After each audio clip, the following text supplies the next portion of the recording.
Assalamualaikum and hello everyone. Welcome back to my channel and to a brand new vlog. उम्मीद है आप सब बिल्कुल खैरियत से होंगे। मैं भी अल्लाह का शुक्र है बिल्कुल ठीक हूँ और मेरी दुआ है आप सब लोग अपने घरों में खुश और महफूज रहें। अल्लाह ताला आप सब की तमाम तकलीफ़ें परेशानियाँ खैर और आफियत के साथ दूर करें और सारी जायज़ दुआएं कबूल करें। आमीन सुम्मा आमीन। तो चलिए स्टार्ट करते हैं आज का व्लॉग सुबह सुबह के टाइम से। अच्छा, लास्ट वीक मैंने कुछ ज़्यादा मतलब कुछ ज़्यादा क्या कुछ ख़ास व्लॉगिंग की नहीं, बस छोटी छोटी स्निपेट्स सी मैंने वो करनी थी रिकॉर्ड। तो ये सुबह सुबह का टाइम है जब मैं बेटी को स्कूल से ड्रॉप करके आ रही थी। और आज के व्लॉग में इंशाल्लाह मैं आपको दो ऐसी रेसिपीज़ बताऊंगी जो आप लोगों के लिए सहरी में स्पेशली बहुत ज़्यादा यूज़फुल रहने वाली हैं, जो मेक एंड फ्रीज़ रेसिपीज़ होती हैं। क्योंकि बहुत अक्सर इस तरह प्रॉब्लम होती है, स्पेशली मुझे तो बहुत मुश्किल लगता है सहरी में उठ के प्रॉपर तरीके से पराठे बनाओ, आटा गूंदो, बेलो वगैरह। तो ये इस तरह की रेसिपी होंगी कि आप आराम से इसको पहले से ही 1 महीना पहले 2-3 हफ्ते पहले बना के अच्छे से फ्रीज़ कर सकते हैं। बैचेस में फ्रीज़ कर लें या इकट्ठा एक ही दिन बना लें, जैसा आपको इजी लगे। क्योंकि देखें, ये तो है ना कि जो रमज़ान होता है वो स्पेशली हमारी इबादतों के लिए होता है। प्रॉपर टाइम हमें अपनी इबादतों को देना चाहिए, बजाय कि हम सारा सारा दिन किचन में ही गुजार दें सारी तैयारियों में। तो ये चीज़ें पहले से बनी हुई होती हैं तो बहुत ज़्यादा लाइफ आसान हो जाती है। अच्छा, वैसे मेरे घर में तो सिर्फ मैं और मेरे हस्बैंड ही अभी फ़िलहाल रोज़े रखते हैं, बेटी अभी नहीं रखती है। इंशाल्लाह मेरा इरादा है इस साल मैं उसको रखवाऊंगी ओवर द वीकेंड कुछ रोज़े। तो पराठे सिर्फ मेरे हस्बैंड खाते हैं, वो भी बिल्कुल सिंपल पराठे, वो भी 2-3 दिन बाद, वरना तो बहुत लाइट ही हम सहरी करते हैं। तो ये रेसिपी उन लोगों के लिए बहुत अच्छी रहेगी जिनको सहरी हैवी करनी पसंद है। तो चलिए स्टार्ट करते हैं। आज की दो रेसिपी है जो हमारे पाकिस्तान में बहुत पसंद की जाती है। पाकिस्तान में क्या, इंडिया पाकिस्तान है, मतलब जो एशियन कल्चर है। मैंने ज़्यादातर देखा है लोग आलू के पराठे बहुत पसंद करते हैं। तो ये ऐसे आलू के पराठे हैं कि आप बहुत आसानी से इनको पहले से ही बना के फ्रीज़ कर सकते हैं। तो मैंने यहाँ पे ले लिया था तकरीबन 2-2.5 कप मैदा, उसको अच्छे से गूँध लिया था। और ये कुछ मसाले हैं, यहाँ पे मैंने इनको पहले से रेडी कर लिया था। इसके लिए मैंने लिए थे ऑलमोस्ट 4 से 5 मीडियम साइज़ के आलू। इनको मैंने पील करके बॉईल किया था और फिर ठंडा होने के लिए इस तरह रख दिया था। आप चाहें तो पील के साथ भी बॉईल कर सकते हैं, मगर मुझे इस तरह ज़्यादा आसान लगता है। क्योंकि अगर मैं पील के साथ बॉईल करूँ तो मुझे लगता है पूरा पूरा आलू निकल आ जाता है। तो फिर ये जो बाकी मसाले हैं, इसे मैंने ले लिया था 1 गड्डी धनिया, इसको अच्छे से चॉप कर लिया था बारीक बारीक। 3 से 4 हरी मिर्चें, मिर्चें आप अपने हिसाब से भी ले सकते हैं। और भुना कुटा ज़ीरा, ये 1-1.5 चम्मच है। और कुटी लाल मिर्च और पिसी लाल मिर्च दोनों ली थी। स्पाइसेस आप अपने हिसाब से कम ज़्यादा कर सकते हैं, क्योंकि मेरे साथ बच्चे भी हैं, बच्चों ने भी खाना था, तो मैंने थोड़ी कम ही रखी थी। और हरी मिर्चें कुछ ख़ास तेज़ नहीं थी, तो मैंने उनको आराम से मतलब दिल खोल के ही डाल दिया था, क्योंकि उनकी खुशबू बहुत अच्छी होती है। तो ये सारे मसाले मैंने आलू मैश करने से पहले ही डाल दिए थे। ये टिप मेरी नन की, अच्छा यहाँ पे मैंने 7 प्याज भी डाल दी थी। तो मैं बता रही थी ये टिप मेरी नन की है, उसने जैसे मुझे बताया था, बल्कि मैंने उसकी वीडियो में देखा था कि आलू मैश करने से पहले ही सारे ये जो मसाले हैं मैं सारे ड्राई इंग्रेडिएंट्स डाल दूँ तो बड़ा अच्छा और एक डिफरेंट लेवल का टेस्ट आता है। और वाकई ये मैंने ट्राई किया, बहुत अच्छा और बड़े मज़े का टेस्ट आया था। एंड में नमक और लेमन ज़रूर डालिएगा, अगर लेमन अवेलेबल नहीं है तो आप खटाई पाउडर भी डाल सकते हैं।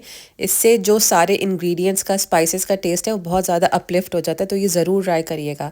आप चाहे तो इसमें थोड़ी सी हल्दी भी डाल सकते हैं थोड़े कलर के लिए, ताकि जब आप पराठा खोलें तो बड़ा अच्छा सा एक येलोइश कलर हो। तो यहाँ पे हमारा जब मिक्सचर रेडी हो गया तो मैंने यहाँ पे पेड़े बना लिए थे। अच्छा, मैं पहले बनाती थी होल व्हीट आटे के और मैदे के मिक्स, मतलब 50-50% दोनों की रेशियो मतलब होता था 50-50%। मगर इस दफ़ा मैंने, बल्कि लास्ट 2-3 दफ़ा से मैं सिर्फ़ और सिर्फ मैदे के बना रही हूँ। आप यकीन करें बड़े मज़े के बनते हैं, और ये वाकई में जैसे पठान के पराठे होते हैं ना, उसी तरीके के बनते हैं। तो इंशाल्लाह जो उसकी रेसिपी है मेरी नन की, जो उसका यूट्यूब चैनल है, मैं इंशाल्लाह ज़रूर डिस्क्रिप्शन में डाल दूँगी, तो आप लोग ज़रूर चेक करिएगा उसका चैनल। और बहुत मज़े मज़े की रेसिपीज़ है, स्पेशली रमज़ान के हवाले से अगर आप पुरानी रेसिपीज़ की तरफ जाएंगे तो आपको बहुत अच्छी और यूज़फुल रेसिपीज़ मिलेंगी, और जो बहुत इंस्टेंटली बन जाती है बहुत आसानी से।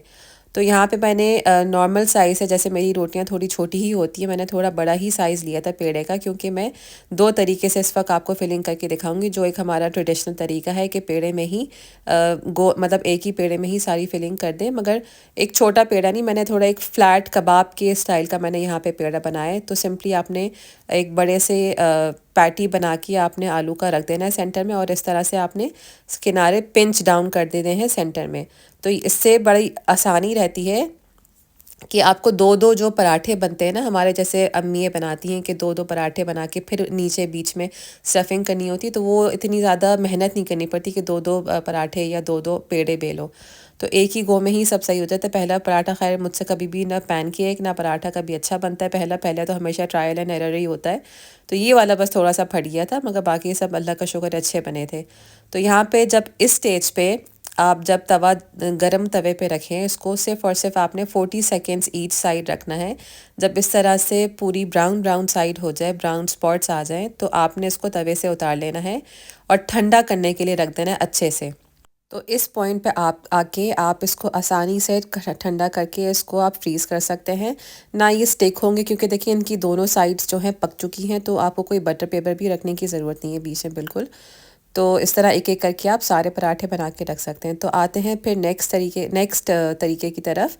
तो मैंने एक पेड़ा जो है अच्छे से इसको बेल लिया था, थोड़ा सा मोटा ही रखा था कंपैरेटिवली, जैसे रोटी का थोड़ा पतला होता है इसका मैंने थोड़ा मोटा रखा था।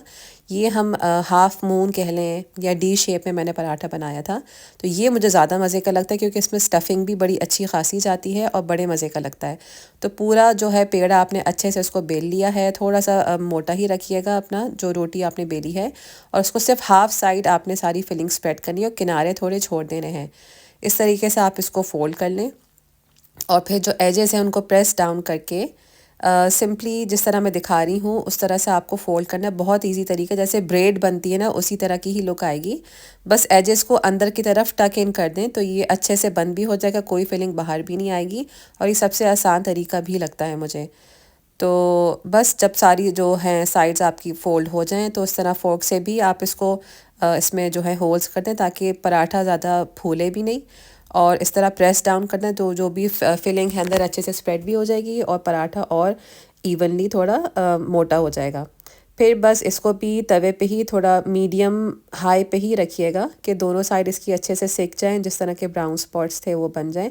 तो ये वाले भी आप इसको बहुत आसानी से फ्रीज़ कर सकते हैं, गोल वाले भी और ये भी। तो वैसे तो मुझे कंपैरेटिवली यही इजी लगा था, तो इंशाल्लाह मैं इसी तरीके से फ्रीज़ करूँगी। अगर तो मैंने कुछ आलू के पराठे बनाए, इस दिन मैंने डिनर में बनाए थे आलू के पराठे, तो मैंने सोचा आप लोगों के साथ ये रेसिपी शेयर कर लूँ कि ये सहरी के लिए बड़ी अच्छी रहेंगी।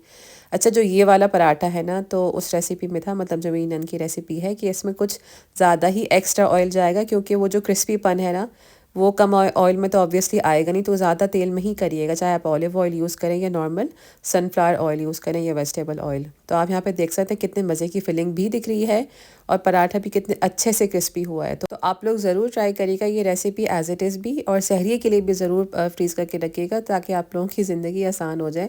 सहरी में सही बात है बहुत मुश्किल लगता है। अच्छा, अब आते हैं जब इनको फ्राई करना हो आपको सहरी में या वैसे भी, तो आपने जैसे देखा था अभी पिछली क्लिप्स में कि मैंने सिर्फ़ और सिर्फ उनको सेक के उनको मैंने रख दिया था, मतलब जो मैंने टिप दी थी कि आपको सिर्फ़ और सिर्फ सेक के रखना है विदाउट एनी ऑयल। ऑयल बिल्कुल भी नहीं डालना उसको सेकते हुए, क्योंकि आप जब उसको बनाएंगे सहरी में तो उसको आपने 1 घंटा पहले या तो डीफ्रॉस्ट करने के लिए रख दें, या फिर एक पराठा सिंपली निकाल के माइक्रोवेव में 1 मिनट के लिए आप उसको डीफ्रॉस्ट होने के लिए रख दें। फिर बस सिंपल जिस तरीके से हम लोग पराठे को फ्राई करते हैं उसी तरीके से करना है। और हाँ, ये ध्यान रखिएगा कि ये आपको टेंशन लेने की बिल्कुल ज़रूरत नहीं है कि जो आलू है वो पानी छोड़ेंगे, बिल्कुल भी नहीं छोड़ेंगे। बिल्कुल टेंशन फ्री होकर आप ये आराम से फ्रीज़ करके रख दें और अपनी ज़िंदगी आसान करें। तो चलिए आते हैं आज की नेक्स्ट रेसिपी की तरफ। आज बनने जा रहे हैं, मतलब आज की नेक्स्ट रेसिपी जो है वो कच्चे गोश्त के कबाब हैं। ये मेरे इन लॉज़ की मोस्ट फेमस कह लें या फिर बहुत अच्छी और बेहतरीन फैमिली रेसिपी है। तो मैंने ये फ़र्स्ट टाइम ही बनाए थे और अल्लाह का शुक्र है बहुत मज़े के बने थे। तो इसके लिए मैंने यहाँ पे ले लिया था almost 1 kg beef, boneless beef लिया था, इसमें कोई भी चर्बी या कुछ भी नहीं थी। आप चाहे तो चर्बी वाला भी ले सकते हैं, मगर मुझे यही सही लगा था कि बग़ैर चर्बी का लूँ। तो ये ऑलमोस्ट 800 ग्राम्स था। उसको अच्छे से मैंने धो के रख लिया था। और ये रहे जो ड्राई इंग्रेडिएंट्स थे, यहाँ पे लिए मैंने 2-2.5 चम्मच साबुत भुना हुआ धनिया, 3 चम्मच 3 टेबल स्पून खसखस। इसको आप अच्छे से धो लीजिएगा ताकि इसकी जो मिट्टी है बैठ जाए, और उसको तवे पे सेक लें ताकि अच्छे से फिर ये ड्राई हो जाए और भुन जाए। फिर साथ ही मैंने लिया था 1 चम्मच 1.5 चम्मच ज़ीरा, एक मुट्ठी भुने हुए चने जो होते हैं छिलके वाले, इनका मैंने छिलका अच्छे से हटा दिया था। तो ये एक मुट्ठी ले लें या फिर एक पाव ले लें, जैसा आपको सही लगा, मगर एक मुट्ठी से थोड़ा सा बस ज़्यादा लिया था। 2-3 लौंगें थीं, 5-6 काली मिर्च थी और 1 बड़ी इलायची और कुटी हुई लाल मिर्च। कुटी हुई लाल मिर्च आप अपने हिसाब से रख सकते हैं, मैंने यहाँ पे ऑलमोस्ट 1 टेबलस्पून ही ली थी। तो ये हो गए हमारे ड्राई इंग्रेडिएंट्स और फिर आते हैं जो ये वेट इंग्रेडिएंट्स हैं, मतलब जैसे मैंने ली थी 3 दरमियानी सॉरी हरी मिर्चें पहले बता रही हूँ, 5-6 हरी मिर्चें ली थी, अदरक और लहसुन लिया था। अदरक का मैंने 2 इंच का पीस लिया था, 5-6 जवे लहसुन के थे और 3 दरमियानी प्याज थी। और साथ में या तो आप पपीता भी ले लें, जो पिसा हुआ पपीता होता है, मगर मैंने यहाँ पे दोनों ही यूज़ किए थे थोड़े थोड़े। मेरे पास पपीता भी था और मीट टेंडराइज़र भी था। तो मैंने 1 टेबलस्पून के करीब पपीता लिया था, इसको मैं फ्रीज़ कर लेती हूँ, और मीट टेंडराइज़र भी 1 टीस्पून के करीब। तो जो यहाँ पे सारे ड्राई इंग्रेडिएंट्स थे, आप इसको अच्छे से ग्राइंड कर लें, चॉपर में कर लें या फिर जो स्पाइस ग्राइंडर होता है उसमें कर लें। थोड़ा सा जो धनिया होता है वो थोड़ा दरदरा ही रहा था, तो वो मैंने इसको यहाँ पे अच्छे से पीस लिया है। फिर गोश्त में मैंने मीट टेंडराइज़र डाल दिया था, और साथ ही साथ जो पपीता मैंने आपको दिखाया था उसको मैंने मेल्ट कर लिया था माइक्रोवेव में, वो भी डाल दिया था। और साथ ही में मैंने शुरू में नमक भी डाल दिया था। तो ये सारे इंग्रेडिएंट्स के बाद इनको आपने अच्छे से मिक्स कर लेना है। और फिर जो सारे हमारे दूसरे इंग्रेडिएंट्स थे, जो वेट इंग्रेडिएंट्स थे, मतलब प्याज और हरी मिर्च, उनको भी मैंने जो बकिया गोश्त था उसके साथ ही मैंने चॉप कर लिया था, और फिर हाथ की ही मदद से इसको अच्छे से मिक्स कर लिया था। जो सारे मसाले हैं उनके सारे फ्लेवर्स जो हैं अच्छे से इन्फ्यूज़ हो जाएं। और आधे घंटे या 1 घंटे के लिए मैंने उसको रख दिया था मैरिनेट होने के लिए, ताकि जो पपीता है या मीट टेंडराइज़र है अपना असर थोड़ा दिखा दे और मसाले भी अच्छे से उसके अंदर इन्फ्यूज़ हो जाएं।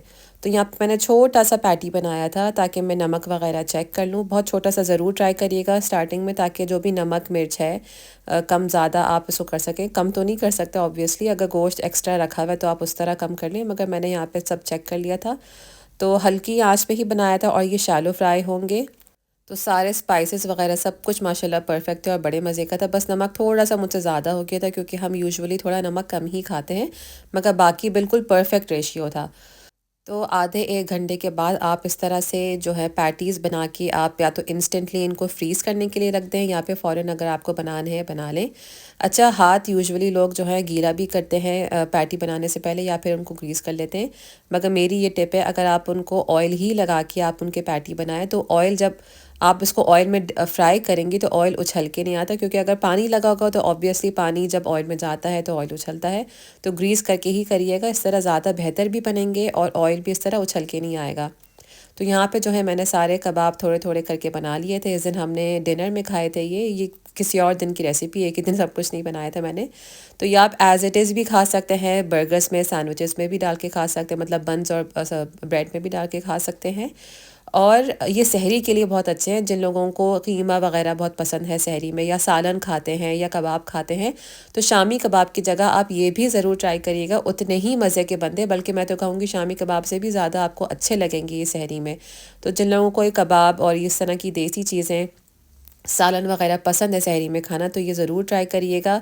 और ये रही इनकी फ़ाइनल लुक। इनको शैलो फ्राई ही करिएगा, जैसे आपने देखा था पिछली क्लिप में, ये डीप फ्राई बिल्कुल भी नहीं होंगे, और बेहतरीन बने थे, बल्कि बच्चों ने भी बहुत मज़े से एंजॉय करके खाया था। ये जो छोटा सा कबाब है ये मैंने अपने बेटे के लिए खाया था, और माशाल्लाह उसने बहुत मज़े से खाए थे। तो इनको आप जब कच्चे जब कीमा था उनको एज़ इट इज़ भी उनके पैटी बना के फ्रीज़ कर सकते हैं। तो ये थी आज की 2 रेसिपीज़, इंशाल्लाह ज़रूर ट्राई करिएगा और मुझे कमेंट्स में बताइएगा। और इंशाल्लाह इसी वीक के एंड तक मैं जो हमारे बाकी आइटम्स होते हैं, जिनमें आता है chicken bakery style chicken patties, bakery style keema samosas, ये सब मैं इंशाल्लाह आप लोगों के साथ शेयर करूँगी। बॉक्स समोसास या स्क्वायर समोसास के लिए बहुत डिफरेंट और मज़े मज़े की रेसिपीज़ होंगी। तो स्टे ट्यून, और नेक्स्ट ब्लॉग तक के लिए टेक केयर एंड अल्लाह हाफिज़।